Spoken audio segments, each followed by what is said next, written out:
a gentleman sent me a message. Mr. Brown sent me a WhatsApp message. And he said on the message, I can show you the message because I have it with me. It's a WhatsApp that came to me. I didn't ask for it. Maybe let me read it to you. Perhaps it might make life much easier for you.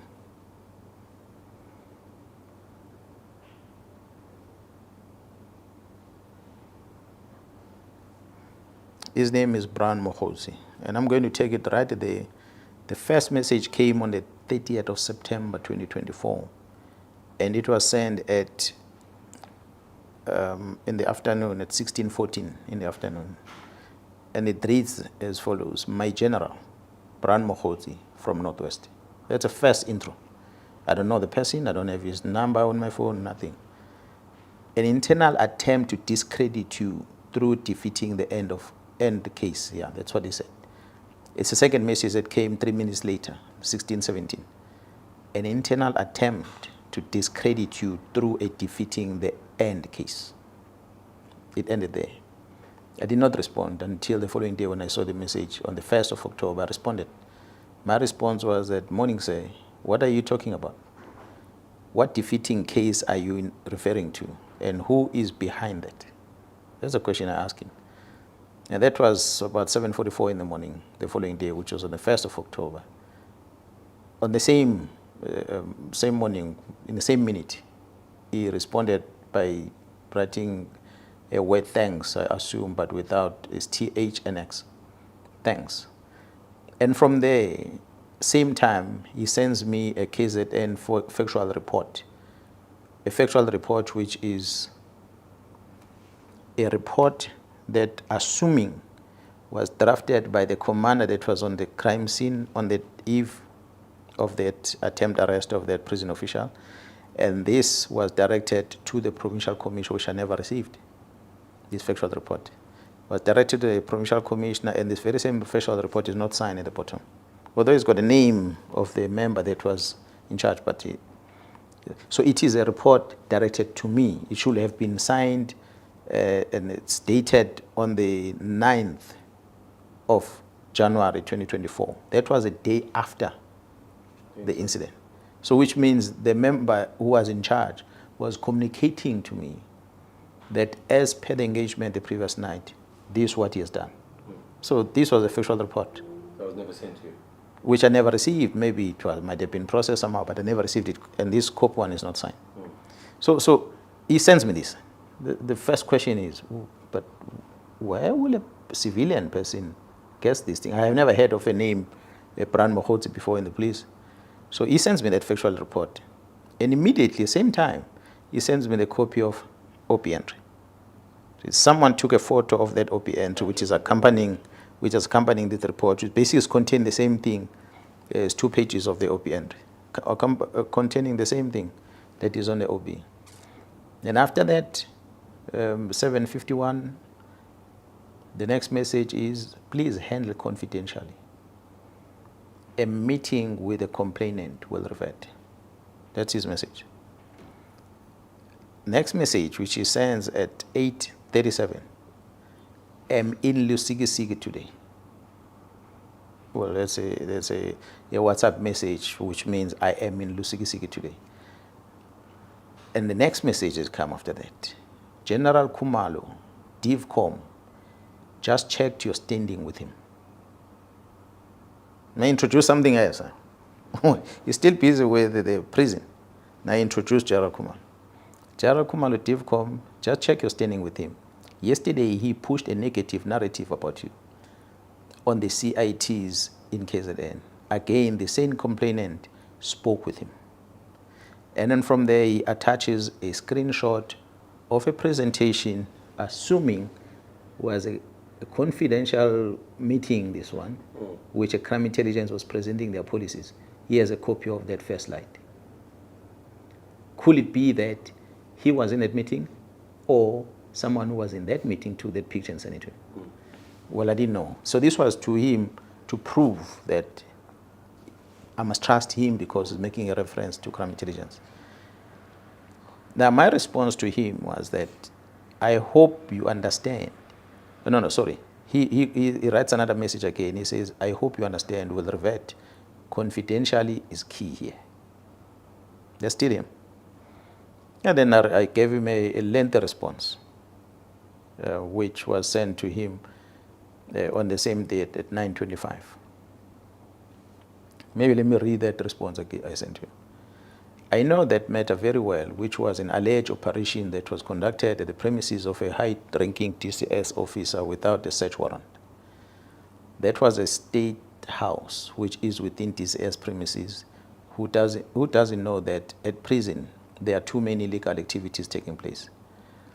The alleged illicit goods were found in the dustbin which was outside the house. Those members felt that only the TCS senior must be held responsible, hence they wanted to charge her. It is a known secret that there are many illegal activities that are taking place within TCS, so to simply blame the house tenant for items that are found inside the dustbin was malicious, and it would have not been successfully prosecuted, and a civil claim would have been registered against the ACPS. The minister will learn the truth one day about the items which have been about that team which have been complaining that I have made them conduct crime-fighting operations which are outside their mandate, although when they want to, they do such duties. For example, this one, which was carried out without following legal process, and let alone informing either myself nor the district commissioner. That was my response first. And then the second response about the DIVCOM, I asked him, what did he say about me when I was talking about Jaro Kumar? And then he responded on my first message. He says, the minister is briefed. He has just arrived in Lusikisiki. General, this must be in your chest. The next message. And well, I responded to him and said, trust me on this one. And he responded again, you are having your interest, and that maybe you are having your own cartel. You don't listen to CI.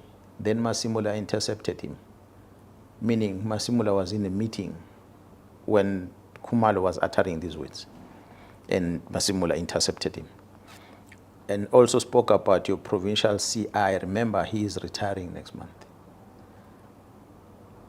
And I responded, I said, please get me that presentation if there is one to confirm, or otherwise if there is any recording. That's me asking him. And his response was that nothing. General Khan will brief you next week. So introduce now General Khan. General Khan will brief you next week. And I said, sure. And then he sent me another message back in Johannesburg. He tried to call me on the 2nd. There's a missed call. And then on the 4th, this is October, sent me another message. Good day, General. Met with the complainant. And he tried to call me. I didn't answer. On the 16th, he called me. He sent me a message again. He said, good day, General. And he sent another one. He deleted it.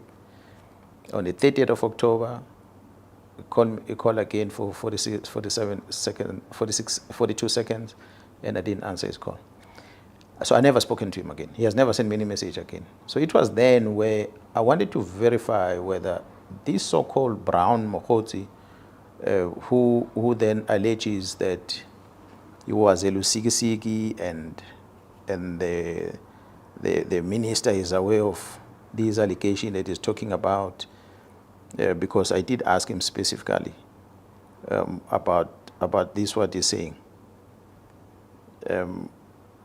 Where exactly where he mentioned the minister? Oh yeah, that was at 9:28. The minister is briefed. He has just arrived in Lusikisiki. Now I knew on that day there was that massacre, and the minister was visiting there at Lusikisiki. That's when I called the chief of staff to try and establish the identity of this person. I said, Chief of Staff, do you know this person? That's when the Chief of Staff confirmed to me that yes, he knows him, that he's close to the minister. So when I went to Parliament, I pulled it from there. I told parliamentarians, I said, the person who introduced anything about the prison was a person who's outside this police. and his name is so and so, and this is what he claims to be close to the minister. When I phoned the chief of staff to verify his identity, the chief of staff confirmed that yes, indeed, the guy is close to the minister, but he's not working for the ministry. He's maybe a politician or somewhere from Northwest. So, but how will a person who's outside the department have in his possession information from the police, a report, as well as a copy of the OP? How does he get hold of it? And then he make reference to him in Ligisigisi with the minister, and the minister has been briefed, and he make a reference of Gerald Khan, who is going to brief me about more information.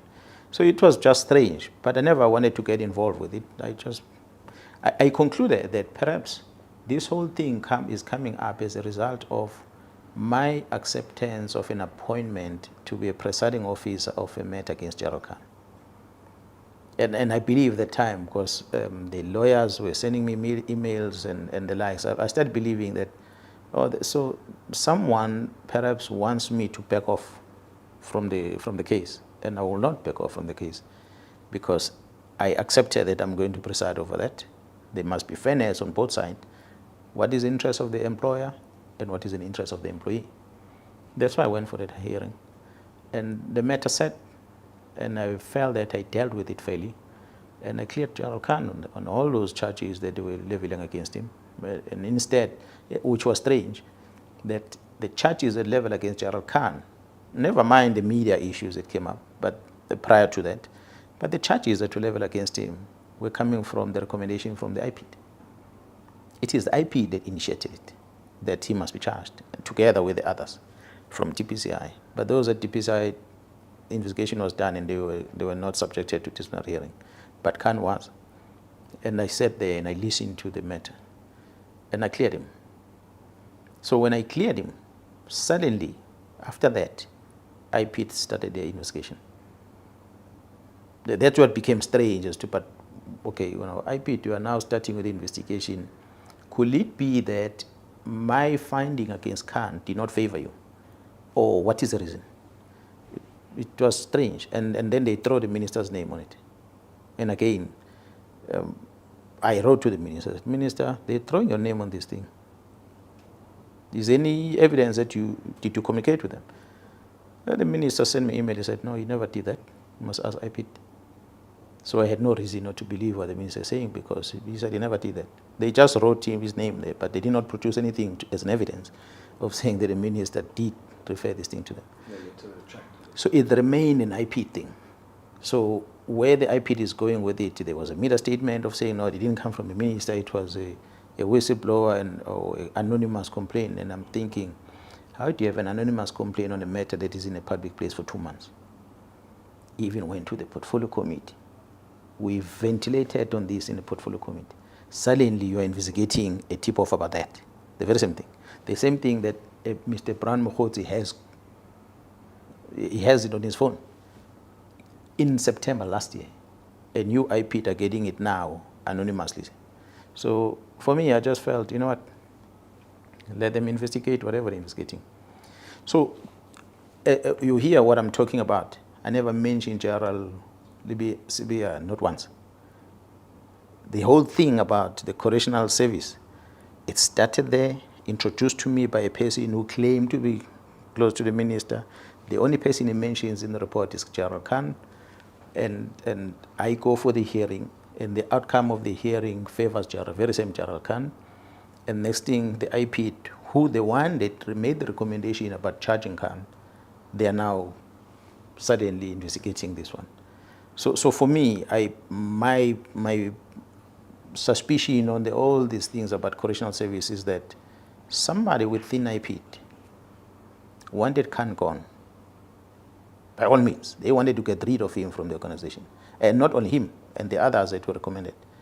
But they were not successful, because we did not just go in a disciplinary hearing with our eyes blind. We tested evidence, and as a police officer, it pained me to see that the person who saved the organization's image, Gerald Khan, in 2021, is the one now who's been subjected to a case like that. And it was just not fair. I cleared him, because evidence was presented there who couldn't justify that Khan had done anything wrong. Instead, he is the one who should be giving a medal for what he did, because he saved the organization's image on the day. But it will appear that within IPID, whoever people that made the recommendation for him to be charged, they're upset about the decision. I feel the whole investigation thing come from there. I don't think it initiated by anyone.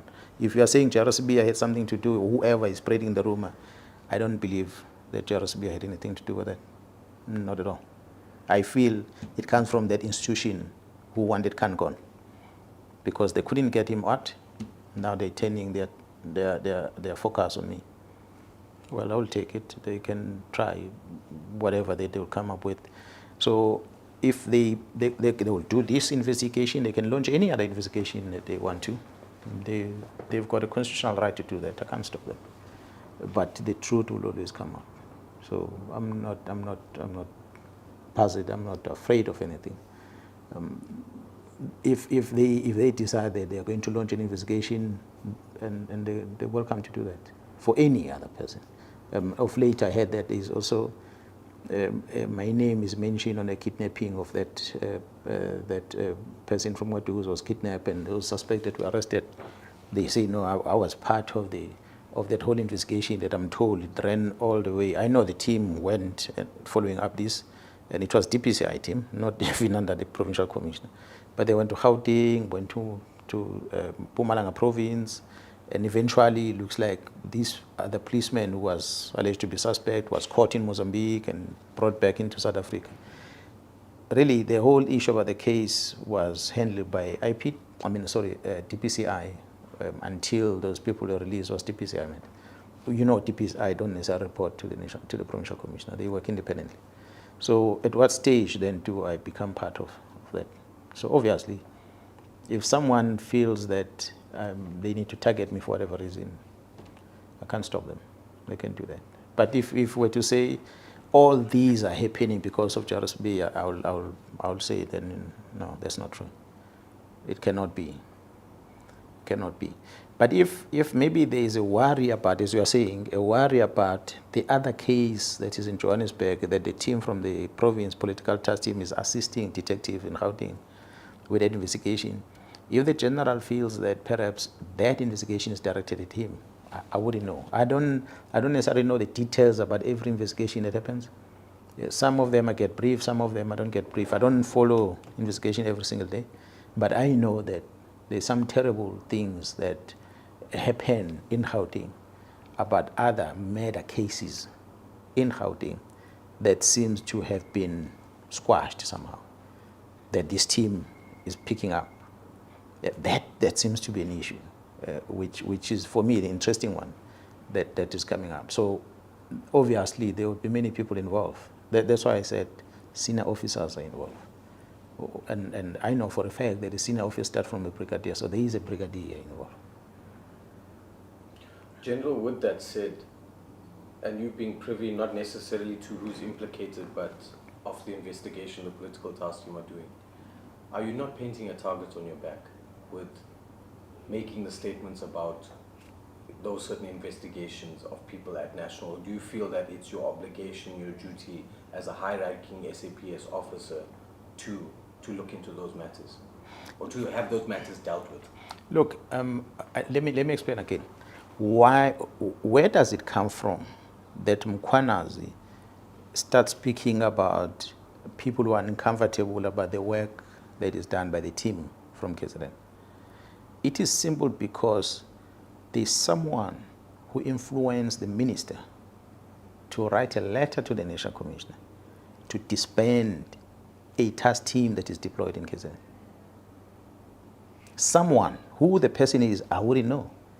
But there is someone who felt that if this team is part of this investigation, they're most likely going to see the end of this investigation. The best is to disband this team. So when you disband this team, those investigations they're busy with are going to fall away. It's against that context that I was making a reference to this. That there's someone somewhere who went and whispered to the minister. Because to me, it doesn't make sense that you're going to be told disband this. And this which you are told to disband operates here. And the Constitution of the Republic, under Section 207 of the Constitution, the National Commission is mandated, in consultation with the executive in the province, to appoint a man or a woman to oversee and manage the policing in that particular province. So in this case, it is me, for now, until the National Commission decides otherwise. It is me. So when I'm here and the investigation that is done by this task team is done in this province, which I must account to the 12 million people, the citizens of this province, I must account. There's so many political parties that have been affected by this violence over time. I must explain to them about our interventions in trying to stabilize and get rid of these political killings in this province. We're the only province where such a team had to be formed, because we're the ones that have been killing a lot of politicians, unlike any other province. So that's why there was a focus on this, which was a directive from the president. So we're having this team working, and we've been briefing the previous ministers about it. And the previous minister has always been in the media about it. So to now hear, because the letter was not written to me, I saw it from the media, to hear that there is a letter which is written which says disband this thing. So the question I asked was, National Commissioner, are you aware of this? And the National Commissioner says, I'm on leave. I don't know anything about the letter. I said, but there's letter in the public space. Maybe you need to find out from the minister whether is, or from your office, whoever is acting, whether is there such a letter that came to your office? Because if the letter comes and say disband something, I feel that the least that must happen is that I must be given an opportunity to brief our principal on it. Then when they make the decision to disband, at least they're informed by what's happening on the ground. But if you make a decision somewhere and the person responsible for it, you have not been engaged, it then makes one wonder why. That's why then I'm saying someone came and whispered to the minister to close this, because this is investigating cases that might link either his associates or her associates or colleagues that he works with or she works with, or the high-profile people that the person might know outside the organization, or maybe a criminal syndicate out there that needs to be protected for whatever reason. So that's my conclusion. But the question is, who is the person that will have whispered to the minister and influenced the minister to sign a letter to disband the unit? And the timing of it, sign the letter now while the National Commission is on leave, so that it can be implemented. When the National Commission comes back from leave, this unit is disbanded. Those are the things that were question marks. So when I was talking against that. I said, there shouldn't be someone from the head office who's now going to try and influence the minister to destroy investigations that are happening against crime, which means as the team is investigating, they are not only dealing with what they see before them.